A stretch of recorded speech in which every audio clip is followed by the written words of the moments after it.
livro de Mateus, capítulo 13, verso número 31. Procure ficar aqui dentro da igreja, procure se movimentar só se for necessário. Tem diácono, diaconisa, a moçada está aí. É um culto bem objetivo e bem rápido. Fique à vontade, se precisar estamos aí para te ajudar. As crianças estão sendo atendidas também, e você também na presença de Deus. Mateus capítulo 13, verso de número 31, diz assim a palavra de Deus: outra parábola ainda lhes propôs Jesus, dizendo: o reino dos céus, vem o teu reino, é como um grão de mostarda, que um homem tomou e plantou em seu campo. Embora seja a menor dentre todas as sementes, quando cresce, chega a ser a maior das plantas e se torna uma árvore, de maneira que as aves do céu vêm aninhar-se nos seus ramos. E outra palavra fala que é a menor das hortaliças. A mostarda ainda é uma hortaliça. Eu já preguei aqui sobre a mostarda, num outro contexto, falando em outro momento, em outro tema, mas o nosso tema aqui é sobre o reino de Deus. Você vai ouvir falar sobre venha o teu reino. Tem camiseta lá no hall também, os jovens estão vendendo. Se quiser usar camiseta, os pastores nossos já ganharam a camiseta venha o teu reino da igreja, para a gente vir e estabelecer esse tempo. Jesus conta parábolas que nos trazem realidade. Jesus nos fala histórias que nos trazem verdades e ensinamentos. Aqui ele está falando para os seus discípulos sobre o reino. Nós vamos estudar muito esse tema este ano. O reino, o que é, onde está, como eu me encaixo neste reino, como eu posso falar do reino, viver o reino e ser abençoado por este reino. O que é o reino? E Jesus está falando aqui de uma coisa muito pequena, da menor das sementes que existe, que é a semente de mostarda. A semente de mostarda ela é tão pequena que se entregássemos na tua mão você quase não a enxergaria, de tão pequena que ela é. E Jesus reflete isso. Jesus, embora não fosse botânico, mas ele conhecia tudo, porque foi ele quem criou todas as coisas. Jesus, embora não fosse médico, ele conhecia as enfermidades, porque foi ele quem criou o ser humano. Jesus, quando repreendia uma enfermidade, ele falava diretamente àquela enfermidade, e a pessoa era curada. Jesus está falando conosco nesta noite, uma palavra específica para você, para a tua família, para a tua casa. E aqui ele está falando sobre uma semente de mostarda. E ele diz: a semente é o menor dos grãos, mas ela nos traz algumas lições. Primeira lição: Jesus disse a semente quando ela é plantada, diga plantada. Faça um gesto de plantar assim, ó. Semente não é para ser comida, semente é para ser plantada. Deus sempre coloca a semente na tua mão. Deus sempre coloca algo na tua mão para saber se você vai plantar ou vai comer. Há pessoas que têm capacidade e têm possibilidade de abençoar, mas elas comem a semente. Elas usam para si próprio. Elas não abençoam. Toda vez que você come a semente, você está matando o seu futuro. Toda vez que você busca um prazer imediato, você mata um relacionamento permanente. Toda vez que você cai numa tentação do momento, você está matando uma promessa maior de Deus na tua vida. A semente é feita para ser plantada. A semente não é feita para ser comida. A Bíblia diz que quando o povo de Israel vem embora do cativeiro da Babilônia, eles trazem sementes. Eles vão plantar na terra prometida, mas eles estão com fome, e eles têm vontade de comer aquela semente. Mas o salmista diz: aqueles que levam a preciosa semente andando e chorando. Andando e chorando. Você não é proibido de chorar. Você não é proibido de derramar lágrimas. Mas a Bíblia proíbe você de parar. Você não vai parar esse ano. Os seus sonhos não vão parar. Você não vai começar um negócio e parar no meio. Você não vai começar uma casa e parar no meio. Você vai terminar tudo aquilo que você começar. Você não vai parar aquele curso da faculdade. Você não vai parar aquela escola que você tinha vontade. Aquele regime que você vai começar segunda-feira. Segunda-feira é o dia nacional da esperança. É o dia nacional da promessa. Não, segunda-feira vai ser diferente.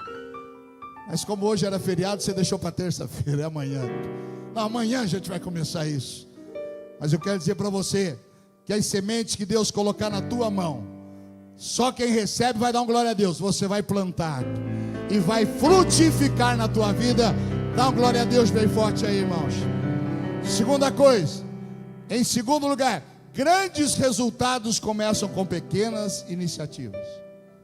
Grandes resultados, grandes empresas. Coca-Cola já foi uma fabriquinha no fundo de quintal.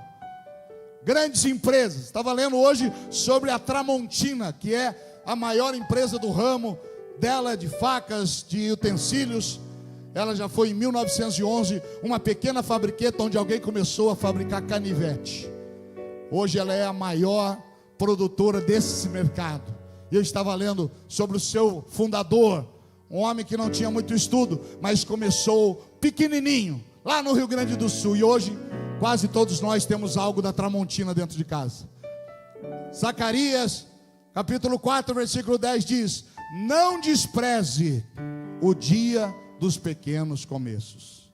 Diga-se comigo, não despreze o dia das coisas pequenas.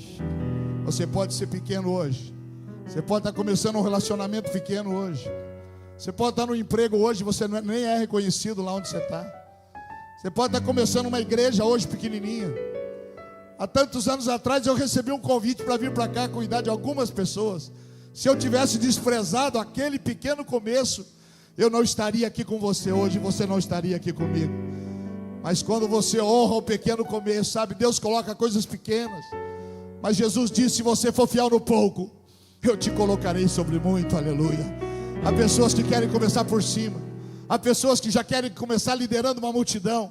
Há pessoas que já querem começar talvez uma empresa violenta.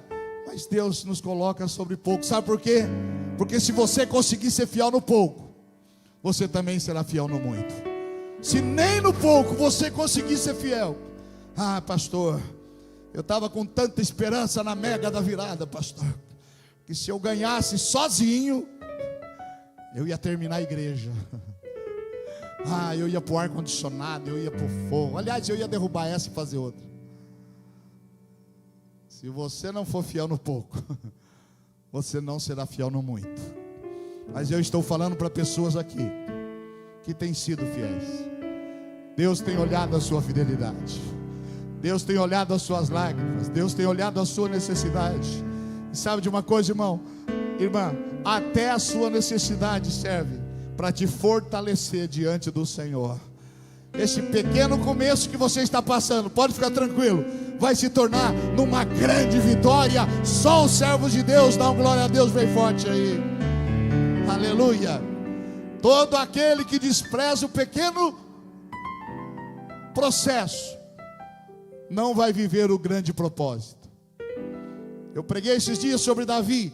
Depois que Davi cumpriu o propósito, ele partiu. Davi é um exemplo disso. Ele foi ungido rei de Israel. Ele estava no pasto cuidando das ovelhas. De repente ele recebe uma missão do seu pai. Davi, seus irmãos que são melhores do que você, são guerreiros, são fortes, são bonitos, são sarados, faz academia, levanta 200 quilos no supino, eles estão na guerra. O pequeno Davi, ruivo, 1,70 m, está cuidando de ovelha.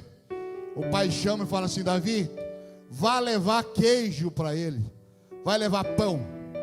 Davi foi trabalhar de iFood, foi levar pão e queijo na guerra para os seus irmãos. Ele já tinha sido ungido rei. Ele podia dizer: o que, pai? O senhor não sabe com quem está falando? O grande Samuel veio aqui em casa e derramou óleo na minha cabeça. Eu sou rei, eu recebi unção de rei. Agora o senhor quer que eu vá entregar pão e queijo para os meus irmãos que me desprezam? Tem gente que é assim, irmãos. Ele está numa posição tão alta que ele acha que ele não pode ajudar alguém, que ele não pode investir em alguém, que ele não pode dar uma oferta para alguém, que ele não pode arrumar um carro para alguém. Davi, com muita alegria, ele pega o queijo, ele pega o pão, ele vai levar para o capitão, ele vai levar para os seus irmãos. E quando chega lá, ele encontra o desafio que mudaria a sua vida, o gigante Golias. Mas ele aceitou um pequeno desafio, uma coisa pequena, para derrubar um grande gigante. Assim é na sua vida. Aquilo que é pequeno hoje vai levar você a grandes lugares. Você vai voar alto, você vai ser abençoado, você vai ter um ministério frondoso, abençoado, cheio do Espírito Santo. A sua casa, a sua família vai ser reconhecida, uma família abençoada, aleluia. Davi, depois de Golias, ele é outra pessoa.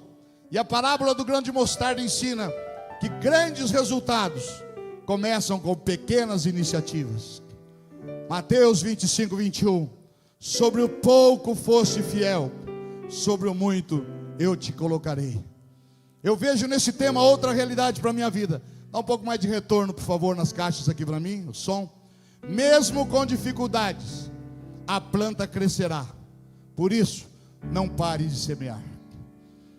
Eu não vou semear porque parece que não está dando certo. Parece que a minha vida está andando para trás. Parece que 2023 eu atrasei a vida. Parece que minha família está piorando, meu relacionamento, meu salário, meus bens. Não pare de semear. Você não sabe qual é a semente que dará certo. Por isso Deus coloca nas tuas mãos. Faça assim com a tua mão, ó. Faça assim como eu estou fazendo aqui, todos. Eu peço que Deus coloque nas tuas mãos este ano muitas sementes, porque nós acabamos de ler que é como o reino de Deus. A semente de mostarda é como o reino de Deus. Ela vai ser semeada e ela é pequena. A sua fé pode ser pequena, a sua capacidade pode ser pequena, mas Deus não chama capacitado, Ele capacita os chamados. Aleluia! E se você é chamado para estar aqui, é porque Deus está te capacitando. Aleluia! E Ele colocará nas suas mãos semente durante todo esse ano. Você vai semear no reino de Deus, na tua família, na tua vida pessoal, na tua vida espiritual, financeira. Você será um semeador, e Deus cumprirá o propósito desta palavra. Só quem crê, pega essa semente, traga no coração e diga: eu creio, em nome de Jesus. Dá uma salva de palmas linda para Jesus.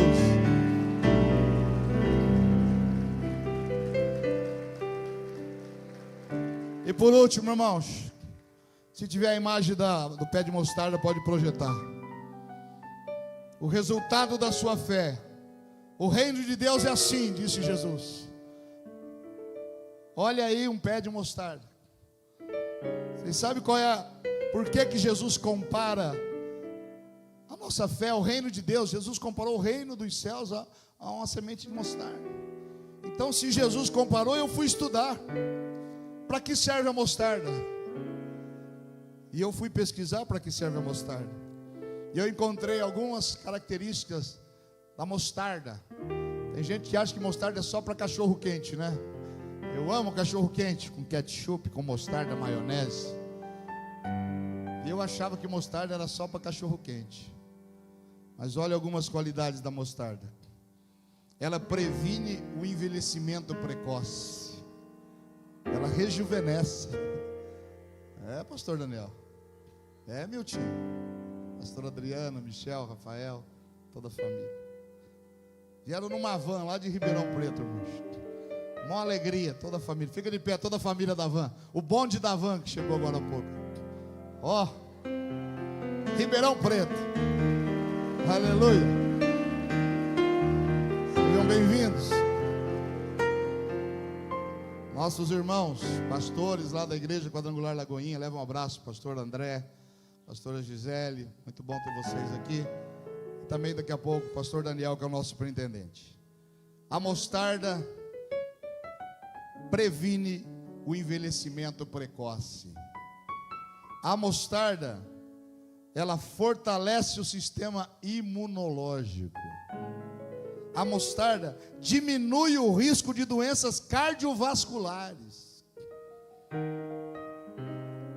A mostarda regula o intestino. Você que está com o intestino meio preso aí, depois da oração, toma mostarda. A mostarda ajuda na cicatrização de feridas. Meu Deus. A mostarda ajuda a prevenir cãibras. E a mostarda tem anticancerígeno. Meu Deus. E Jesus diz: o reino de Deus é como uma semente de mostarda, pequenininha, mas ela vai crescendo. Você pode ter chegado aqui cheio de necessidade, cheio de doença. Não é a mostarda que vai te curar, é Jesus que vai te curar. Mas Jesus compara a mostarda. Ele diz: é como uma semente. E olha que coisa linda. Ela é tão pequena, mas quando ela cresce, a Bíblia diz que as aves dos céus, ela vai servir de sombra, ela vai servir de refúgio, de alimento, de cura. Você é como ela. como esta semente que cresce debaixo da tua sombra, muita gente vai ser abençoada, querido. Debaixo da sombra da tua família, muita gente vai ser abençoada. Debaixo da tua casa, do teu teto, pessoas vão ser abençoadas. Na empresa que você vai abrir, pessoas vão ser abençoadas para a glória do Senhor Jesus. Ai, pastor, ora para mim, porque eu quero ser uma bênção. Você não é apenas uma bênção, você é um abençoador. Diga, não sou apenas bênção. Diga, eu sou abençoador. Quem está à sua direita, à sua esquerda, diga, fica perto de mim. Porque ainda este ano eu vou lá na tua casa comer uma picanha. Aquela picanha, a outra. Aquela já foi. Por que vocês estão dando risada? Você não gosta de picanha, não? Jesus falou isso. Ela vai crescer tanto que as aves do céu, sabe aqueles passarinhozinhos que não tem pra onde ir? Vai tudo para tua aba. Vai tudo se abrigar debaixo de você. E você vai ter alimento para dar. Você vai ter conselho para dar. Você vai ter palavra para dar. Você vai ser um abençoador. Aleluia. Oh Deus, faça esta igreja uma igreja abençoadora. Aleluia. Que cheguem aqui pobres, que cheguem necessitados, que cheguem drogados, que cheguem bêbados, que cheguem prostitutas, que cheguem necessitados, porque esta igreja é abençoadora. Muitos chegaram assim nesta condição e hoje estão libertos, são abençoadores também. Jesus disse isso. Ela vai crescer tanto, essa árvore. É você, irmãos, eu estou falando de você, que é uma semente pequena, mas que está se tornando uma árvore frondosa. E esta é a palavra de Deus para nós, nesta noite, abençoando o mês de janeiro. Está começando pequeno, está começando sem dinheiro, está começando com necessidade, mas até o final do ano, essa semente de mostarda que é você, ela vai se transformar numa grande árvore. Você está começando como o menor dízimo da igreja, a menor oferta, mas Deus vai te abençoar tanto, que ao final do ano, você vai dizer, pastor, eu vou ser o maior dizimista dessa igreja, eu vou ser o maior ofertante desta igreja, pastor. Diga para quem está do teu lado aí, ó, nós seremos como uma grande árvore. Diga, podemos ser pequenos agora, mas seremos grandes na presença do Senhor. Aleluia.